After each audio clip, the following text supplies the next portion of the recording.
A'udhu billahi sami'in alim minash shaitanir rajim.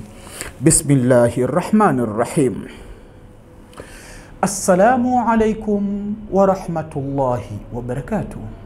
Alhamdulillah, thumma salatu wassalamu ala rasulillah. Ikhwani, ama baada ya kumshukuru Allah tabaraka wa taala na kuzihitajia rehema na amani zake subhana zimfike mbora wa umma huu ambaye si mwingine bali ni bwana mtume Muhammad sallallahu alaihi wasallam, mtume ambaye ametumwa kwetu kwa sifa nyingi sana alizopewa naye Allah tabaraka wa taala pale Mwenyezi Mungu subhana aliposema wa rafa'na laka dhikraka.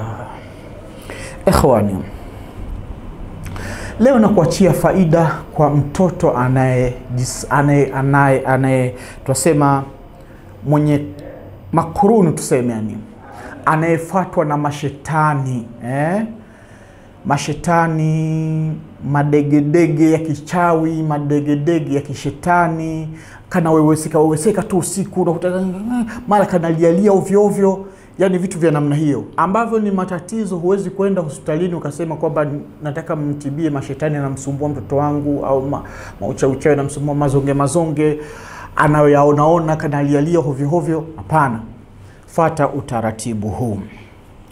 Utaratibu huu naokupa, chukua karatasi nyeupe au sahani jeupe, andika maneno haya. Utaandika suratu ash-shams, ile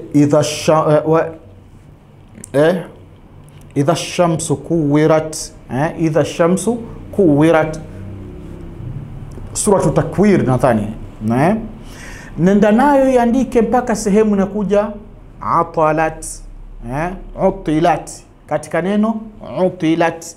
Ukishafika katika hilo neno utilat utastop, kisha utakuja maneno haya, utasema atalallahu anka alqarinu, unaandika hivyo, bilqurani alazim wan nabiy alkarim. Kisha utakuja kuongezea aya inayopatikana katika suratu Qamari aya 19, nasema hivi, inna arsalna alaihim rihan sarsaran fi yawmi nahsin mustamir. Kisha utaendelea, utaandika katika aya nyingine inayopatikana katika suratu Qamari aya 20, nasema hivi, tanzi'un nasa ka'annahum a'jazu. Kisha utakuja kuandika maneno haya, utasema a'jazallahu hadha alqarin an hadha almawlud wa hafadhahu minhu walqiyam walqu'ud wa amnih min sharrihi fil yaqdha warruqud wa ilahukum ilahun wahid la ilaha illa huwa arrahmanur rahim.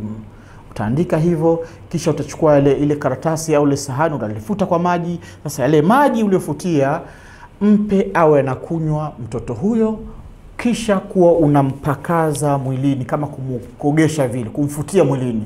Wallahi haichukui hata siku 3, mtoto utasikia yuko safi kabisa, shida zote zimekwisha kwa huruma na utukufu wake Allah tabaraka wa taala. Inshallah, mimi Sheikh Khamis Suleimani na nyumba ya tiba na dua, nipende kuambia tunawaombea watu dua kwa shida, mitihani, matatizo, maradhi ya aina mbalimbali.